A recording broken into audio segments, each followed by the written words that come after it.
talking the last few days about the idea of the soul and the body, and a student, maybe 15 years ago, asked me a very insightful question based on what we were talking about yesterday. And I had to work a while before I could satisfy myself that I had any understanding of it. He said, look at life from the point of view of the human being. He said yesterday, the soul's goal is to spiritualize the physical that it comes in contact with. And that's the first degree, it's the body, and then through the body, the rest, and all of it can be elevated and spiritualized. When the human being does that, the field on which he's operating divides into two parts in a very fundamental way. One part is his own body, and the other part is the rest. And the division is because, like we said yesterday, the body is part of your identity. It's part of who you are.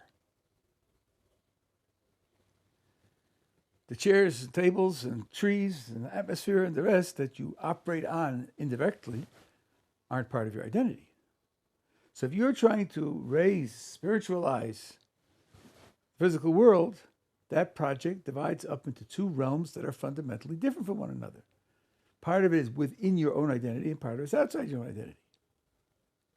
And he asked me whether for God also there's such a split. God created the world so that it would develop and fulfill some potential.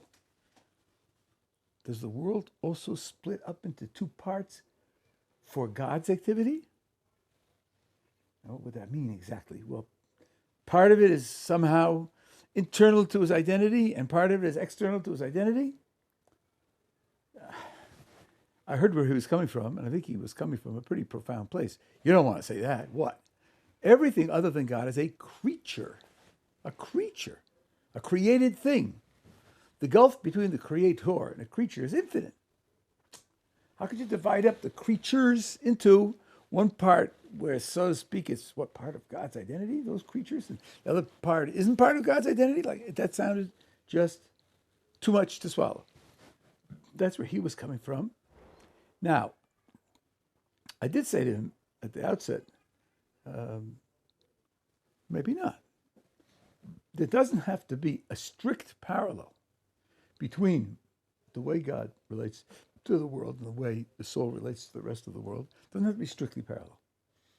You expect certain things about God to be different from the way they are for people. So we could tolerate saying, for a human being, there's a division in the operating sphere, and for God, there isn't a division in the operating sphere. But then I thought of this phrase, which is used widely in our sources, that the soul is a chelik Elokah mima'al. It's a piece of God on high. Okay, let's not get too excited. These words aren't to be taken literally. God is not a salami that you can slice into pieces. But still, the words are used. They have to communicate something. If I were to wrongly take them literally, it would mean that there is something in the world that is God. And then the operating sphere would divide up into parts that are internal to his identity and parts that are external. That's how it would divide up. It's not literally true, but maybe the implication might still be correct. It's not literally true that there are pieces of God in the world. God doesn't have pieces.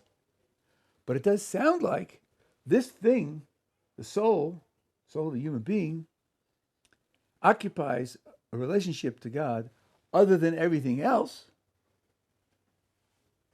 It's somehow more centrally expressive of what God is and more centrally related to God than everything else.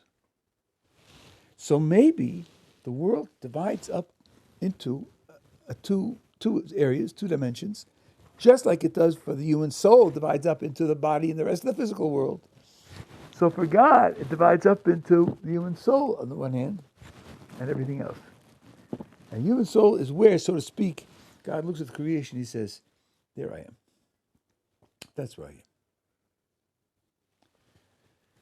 And that's what's communicated by the idea of the soul being called a piece of God on high. This phrase in rabbinic literature is related to an explicit verse in the Torah. It says, how did God create Adam? He made his body out of dirt, and then he breathed into his nostrils the soul of life. The Zohar comments, when you breathe, when you exhale, the breath is coming from the very center of your body. Man de nafach mitoch o nafach.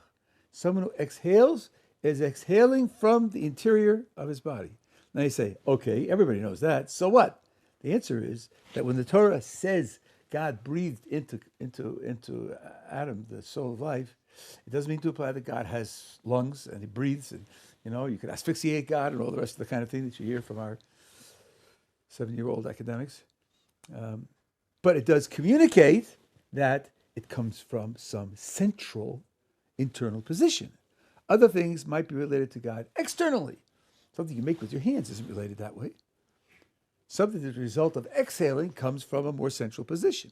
That's another way, another metaphor which communicates this idea that the human soul has a godly character that nothing else does. And that then will be what's behind the famous verse that God created us in his image. Now, image is a wrong translation. The word in Hebrew is tzelem. The word tzelem in Hebrew has no visual connotations. It means he gave to this creature, this created thing, something of a form, a nature, an essence that expresses something about God's character. And he gave it to the soul in a way that he didn't give it to anything else. So after some months of thinking about it, I came back to that student. I said, I think you really have triggered something very profound. I think yes. Just like the human soul, when it operates on the world, is operating on two spheres, the body, which is internal to the person's identity, and the rest of the physical world is outside. So God, too, when he looks at the world, there's a piece of it that he more directly identifies with. Not part of him, obviously, it's not part of his identity. But it's more expressive of what he is than the rest of it, and that is the human soul. Everybody got it so far? Now, what I just told you in the last 10 minutes stands in a certain tension with what I said yesterday, and that's what I want to resolve today. It stands in a certain tension because now I've been emphasizing the soul. The soul elevates the body and the physical world. It's the soul that's called a piece of God on high, not the body. And so on. But yesterday I told you the human being is composed of soul and body. The human being has two parts. Without having the two parts, it's not human. So on the one hand, with what I told you yesterday, the body sounds very important. What I'm telling you today, the body sounds very secondary. How do we put these things together? Exactly how do we understand the relationship between the soul and the body?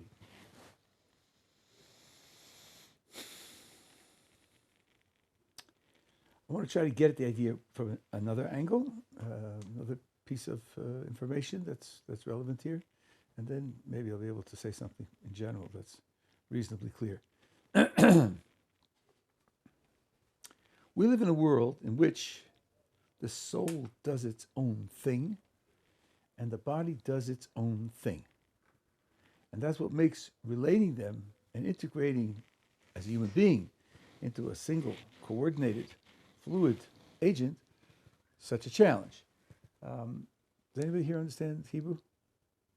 So there's a word Hebrew, lishlot. When the Ramchal uses that word, it doesn't mean what a modern dictionary would translate. Lishlot in modern Hebrew means to rule over. In Ramchal's usage, lishlot means to do your own thing on your own, in terms of your own character, without anything undercutting what you are and your ability to act. So if it says the body is sholet, it doesn't mean the body controls the soul. It means nothing stands in the way of the body doing what it is designed and created to do. And the same thing with the soul. We live in a world in which both are sholet. That's why free will is a struggle.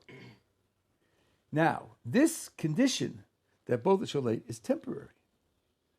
It's temporary because the function of the physical, as we said yesterday, is to hide the spiritual, to hide God's presence. That's only when we are facing the challenge of free will. As we said, if the father watches the cookie jar, and then the 8-year-old is not going to take cookies from the cookie jar. So he has to hide his presence. That's the whole period of history in which free will is the program. Once free will is no longer the program, then the physical no longer needs to hide the spiritual. And what happens is the body undergoes a gradual transformation. Gradual, but in the end, very profound transformation. There are 5 stages, so it means there are 4 steps upwards, says the Ramchal. This is Nadas Tfunos. What's translated as the understanding heart. The first step up is something that actually happened to a human being at one point in history. Anyone want to guess? Say again? Yeah, when? Good for you. Moses on Mount Sinai, where he didn't eat or drink for 40 days and nights. Now, I have a very simplistic, foolish question to ask. He didn't eat or drink for 40 days and nights. Did he lose weight, do you think? Probably not, Like, after 40 days and nights, you're going to lose weight, you'll be dead. As it comes down, a bag of bones, supported by a miracle. No, the picture is that the body was maintained. It received nutrition, but not in its normal way. It didn't receive nutrition through food and drink. Moses was being injected with Torah. He was receiving a spiritual injection, and that spiritual injection sustained the body. That means the body is not sholate in the same degree as it was before. Before, the body is straightforwardly a physical thing, and keeping the body alive for a human being is just like keeping a dog alive or a horse alive. If it doesn't eat for 40 days and nights, it's dead. But the human body has capacities that the body of the dog and the horse don't have. That's because the human body is created to be in connection with a soul. And interacting with the soul means it has one leg related to spirituality. Moses on Mount Sinai was the first step up to transforming the soul, the body, into an ally of the soul, an adjunct of the soul, and not something which functions with total independence. So there, the soul needs nutrition. The soul needs nutrition. Let's try that again. The body needs nutrition. But instead of being dependent upon physical inputs, it's the spiritual input that can give the body nutrition. Now, Moses' senses were working, and he slept, if I remember correctly, slept during that time. It doesn't say he did without sleep. He did without food and drink. And so it's one step up. Now, the Ramchal very vaguely describes 3 more steps up where the body functions less and less. It functions less and less. Let's say the other metaphor that I gave you yesterday, a spark of light or a spark of fire enclosed in an opaque shell. And the resolution to the binding of the light, I said, the Jewish resolution is to make the shell transparent. That doesn't have to happen in an instant. That can be a gradual process over time. It gradually clarifies to the point where the light can go through and be guided by the shell unimpeded. So the body also becomes more and more soul-like. Becomes more and more soul-like. To the extent that at the last stage, one description that I saw is that the body remains like a memory. Like a memory. Now this picture of going up the stages and becoming more and more soul-like, now I want to say something on my own. These words I didn't see anywhere, but in facing the problem that I described to you, this is the best I can do to make some sense out of it. It means that the body is a way in which the soul expresses itself. It's not a totally separate entity. It's a way in which the soul expresses itself. When the body clarifies, when the body becomes spiritualized, it goes up and loses more and more of its functioning, that's not it's not a destruction of the body. It's not a loss of the body's character. it's a return.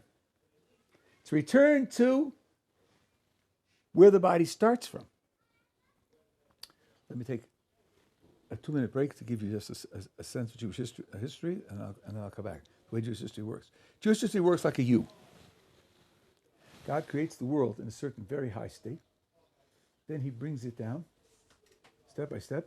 At a certain point, there's something called a breaking.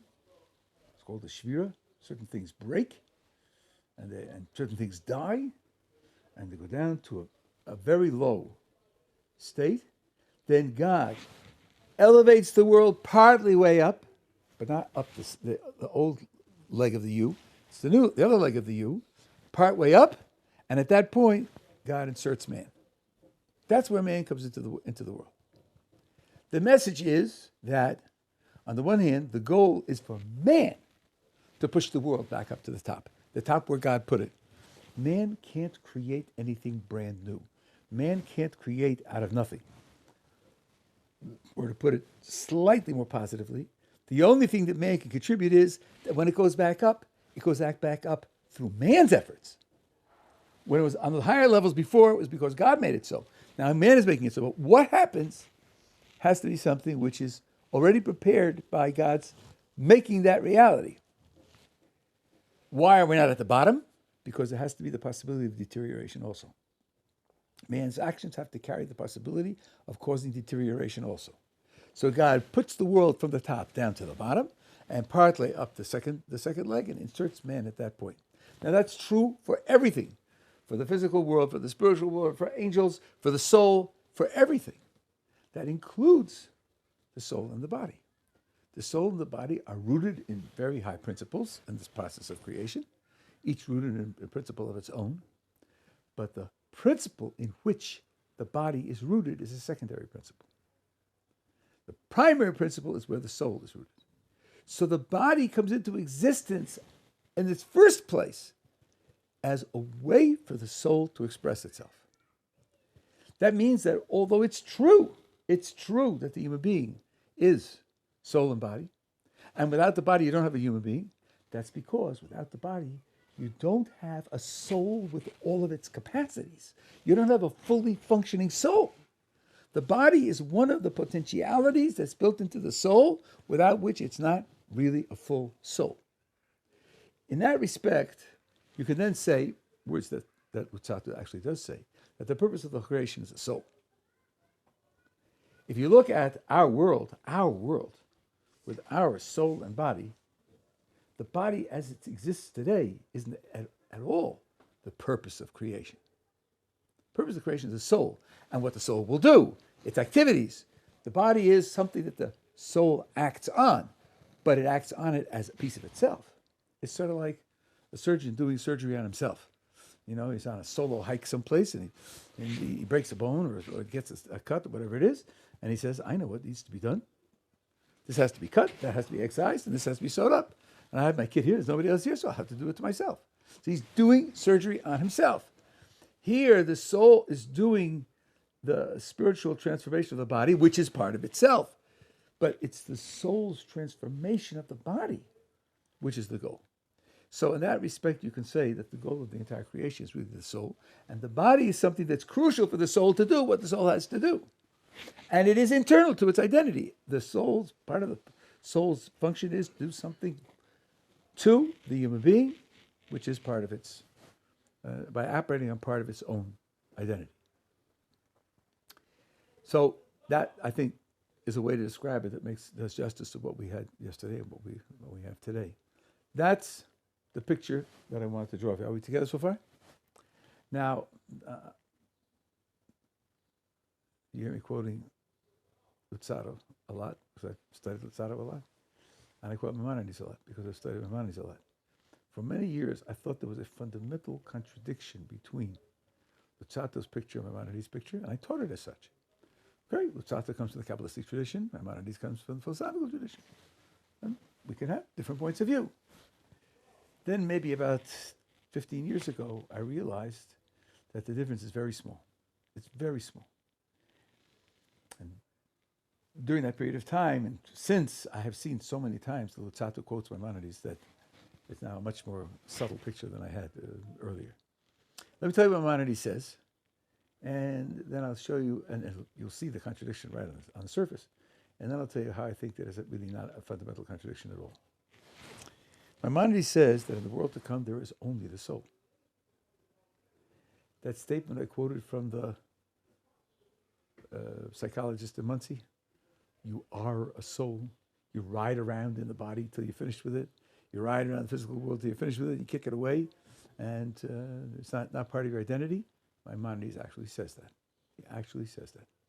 Very, very clearly, at great length, particularly in the Laws of Repentance, chapters 8 and 9. But in all of his writing, he says it. The world to come is only for the soul. The body has no place there at all. Well, on the surface, that's just a gigantic contradiction. I've been telling you for the last 2 days that the body is part of the identity of the person, and without that you can't have a person, and that's why resurrection, it goes on afterwards. So for Maimonides, it's not true. I told you that Adam was created not to die, that death came into the world only because of the sin that Adam committed in the Garden of Eden. Maimonides doesn't agree with that.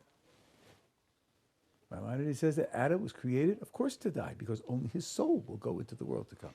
His body will not go into the world to come. Okay. In his commentary in the Mishnah, he has an introduction to Pirkei Avos. It's called the 8 chapters because it's 8 chapters long. At the end of the first chapter, he raises a question, which others discussed afterwards, Nachmanides and others. You look at a human being. A human being does many things that other creatures do. And then human beings do things that no other creatures do. Human beings grow. Trees also grow. Human beings move. Amoebae also move.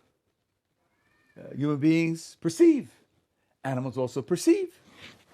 Human beings ingest energy from the environment, materials from the environment to make energy. All living things do that. And then human beings have vastly superior intellect to any other creature, and they have moral sensitivity and aesthetic sensitivity. There are things that human beings do that no other creature does. How shall we conceive of this? There are really 2 different ways to do it. One way is to say, well, we grow like trees grow and animals grow. We perceive the world with vision and auditory and all the rest like animals do. We move like animals do. And then in addition, we have something you could call a divine soul or a godly soul, and that gives us our special spiritual capabilities. You could say that. You could say that all of the lower functions are expressions of the spiritual soul. Yes, if you look superficially from the outside, human beings grow and cats grow, but it's not the same thing at all, because a human being grows via his divine soul, and a cat doesn't have a divine soul. So although on the outside they look similar, the inner reality behind these functions is entirely different. Growth, nutrition, reproduction, perception, motion, all of them in the human being are an expression of the divine soul. Those are the 2 possibilities. Maimonides emphatically says that it is the second possibility that is correct. Everything is a function of the divine soul. He describes the 2 positions, and he says that the latter position is correct and the former position is wrong. Interestingly, Nachmanides, in his commentary in the book of Genesis, mentions both pictures and doesn't decide which is right and which is wrong. So obviously, where the Rambam felt that he had a clear decision, Nachmanides was in doubt and didn't take sides. Okay, so now let's picture the soul for the Rambam, for Maimonides. What kind of thing is the soul? Well, the soul thinks, the soul feels, the soul makes decisions, but the soul also has modules that are directed at the body. There's a growth module in the soul which determines the growth of a body. There's a sensation module in the soul which determines the sensation of the body. There's a motion module in the soul that determines the motion of the body. Now, what happens when the soul and the body become detached, when they're no longer interacting. What happens when the body dies, according to Maimonides? The soul goes into the world to come. I have not seen anywhere where the Rambam says, and part of the soul withers away also. Part of the soul just withers away and ceases to exist. I've read a considerable amount of it. I haven't read everything that Maimonides wrote, but I've read a considerable amount. I've never heard of anybody mention such an idea. I've asked people about this. If that's soul, if that's correct, then the soul has a sector, modules, that are modules of bodily function, even though there's no body. There's no body for it to direct, no body for it to manage. But there are elements in the soul which are modules designed for body control. And that's going to be there for Maimonides.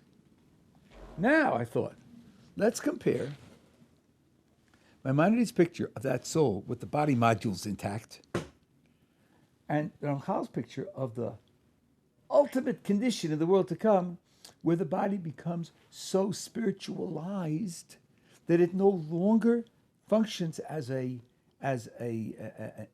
impediment, something that holds back and opposes the activity of the soul, but becomes something which supports and participates in the activity of the soul. I think those two descriptions are pretty similar. They're pretty similar. The body modules in the soul for the Rambam are modules in the soul. There's not going to be any resistance to the rest of the soul from this part of the soul. So in the end, I think that the descriptions that they're giving are very similar descriptions.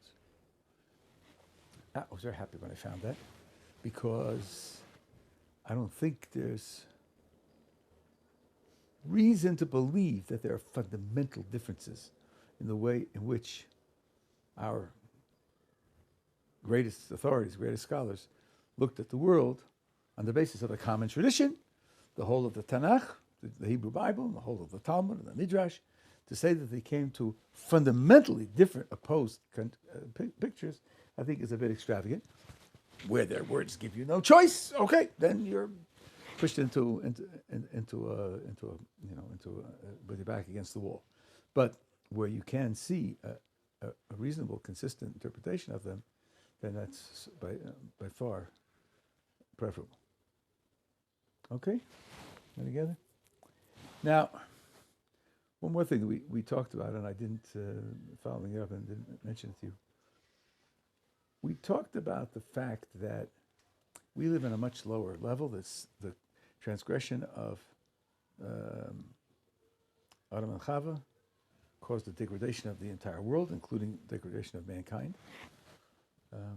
And I said, why is that fair? They failed. The result is a degraded world into which I'm born, and I have to live under those degraded conditions. I didn't fail, so why should I have to suffer living under those degraded conditions? The answer was that I did fail, because every human being is a slice of that world soul, to quote certain philosophers, a world soul that Adam possessed. So we were all there, and we all participated in that decision. Now, Luzzatto says in The Way of God at least 3 times that when you think of the world to come, you are talking about a condition called kibbutz hashlemim. Shalem, you could think of roughly as perfect. Shlemim are those who are perfected. It means human beings who, through their free will, have succeeded in perfecting themselves. We talked about souls and parts of souls coming back and then reincarnation, all the rest. Kibbutz means gathering together. Kibbutz hashlemim. Gathering together the perfected. So I read that and I thought, what's this kibbutz? Kibbutz is a left-wing failed economic cooperative in Israel, which is the last 25 years has been under vast government subsidy because economically they're a gross failure. Not the religious kibbutzim. The religious kibbutzim are successful. But the left-wing kibbutzim are a gross failure economically. What's this? What is this kibbutz? What do we need the kibbutz for? And then it hit me. We all started out as a single integrated soul. In the case of Adam, it was a single integrated soul. For whatever reason, then was sliced up into pieces. Maybe the kibbutz is to restore that integration. It wouldn't be appropriate that each human being should have his own world to come, where he enjoys the success of his own actions, because that's not what humanity is fundamentally. Humanity fundamentally is a single integrated entity. Humanity was created single. God created lots of foxes and lots of birch trees and lots of mosquitoes, but he only created one androgynous being, split into male and female, and so forth and so on. Only one. The essential state of humanity is a singular state, an integrated state. For certain purposes, have to be divided up into slices. The kibbutz then reintegrates it into that singular state. So I thought, so again, this is the picture of history. You start at the top of the U, singular. For whatever reason, you differentiate into many pieces, but eventually you get back up to the top of the U, where there's singularity. Only when you get back up there is because through our actions that we get back up there. That's what gives us our greatness, that we reconstitute a world that God originally created. We restore it to its original perfection. I used to think that the reason for breaking up that singular soul into slices is because there needs to be a vast rehabilitation, and to do it in an integrated state was just too big. So it was divided up. It was divided up into thousands, millions, and billions of pieces, so that rehabilitation can be effective cumulatively. But that's wrong. Luzzatto says very clearly in one of his Kabbalistic Sfarim that even if Adam had succeeded, even if he had succeeded, there would have been a proliferation. There would have been a development of many slices of souls. That's what he says. There are certain numbers that he uses. That's where he leaves it. I'm assuming that after that, there would be a reintegration. I'm assuming that. I haven't seen that explicitly, but I'm assuming that on a par with what we have for our world. But that means that the breakup into independent slivers and then the reintegration is an essential part of the creation. It's an essential part of the history. Now, being a philosopher, I wondered, why is that? I have an analogy. I can't prove that this is right. I've asked some people about this question. I haven't gotten a real answer. Let's talk about unity. Let's imagine 80 violins all playing the same note on the same string with the same bow. That's to say up bow or down bow. They're all playing up bow. You'll get exactly one sound, exactly one pitch. You could call that unity. 'Tis unity. 80 instruments making exactly the same sound. Now consider a symphony orchestra, with 4 families of instruments playing chords, counterpoint one against the other, and so on and so on. But you're playing a single organized piece of music. Which unity is richer? Which is the more profound unity? 80 violins playing one note on one string, or 80 instruments playing 20 notes, some on strings and some with winds and some with percussion, some brass, some woodwinds, playing against one another and cutting rhythm with one another. Obviously, the second integration is much more profound. It's a much more profound unity. The unity in it expresses much more than just one sound. Or take a stretch of canvas. Paint the whole canvas blood red. Just blood red. See, nowadays you could do that, and you put it up in a museum and pay dollars to see it. Once upon a time, people wanted to put on a canvas a scene, a nature scene or a human scene, and then you could have varieties of different items, and you could talk about how they related to one, and where's the center of gravity of the what's central, what's peripheral, and the shading and the lighting and all the rest. And then when you perceive that unity, you have something that's much richer and more profound. Now these are human examples of how unity works. Maybe that's part of what's going on here.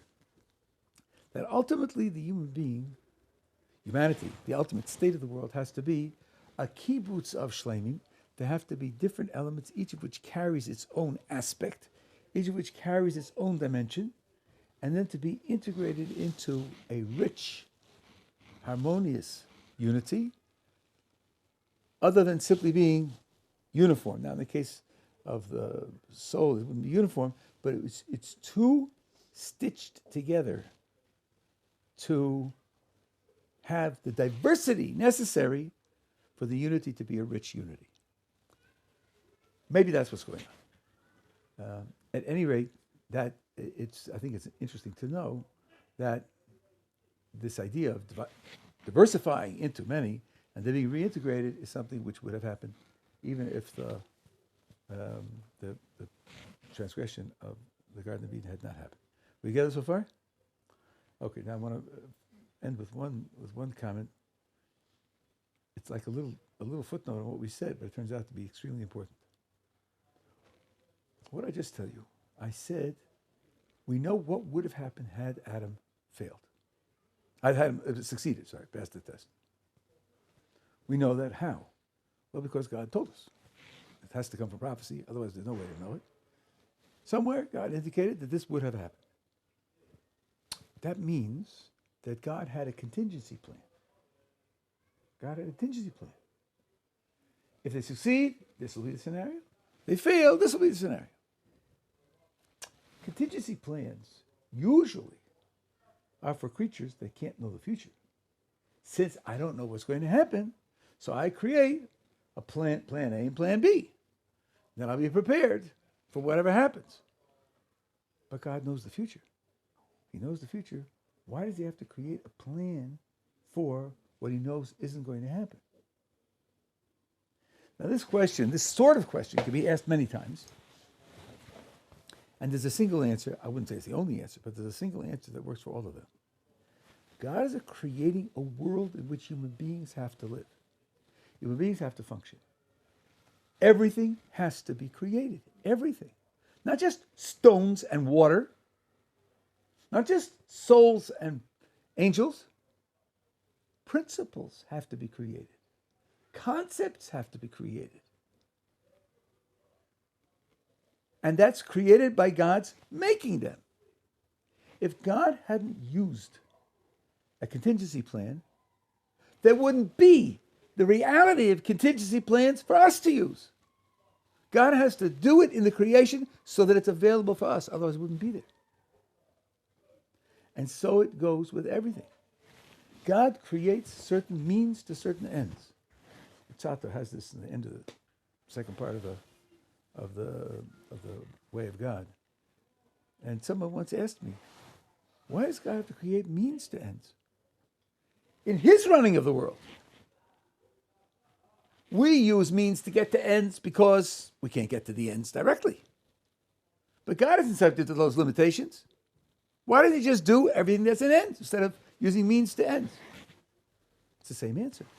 If God did everything directly without using means to ends, we wouldn't have that reality available for us, and we need it.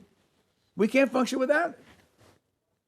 So God operates with means to ends so it becomes available for us. That means that there's an aspect of the creation which isn't sticks and stones, it isn't souls, it isn't angels, it's principles and concepts. Those have to be created also. And that's part of understanding how God created the world, to introduce those principles and concepts.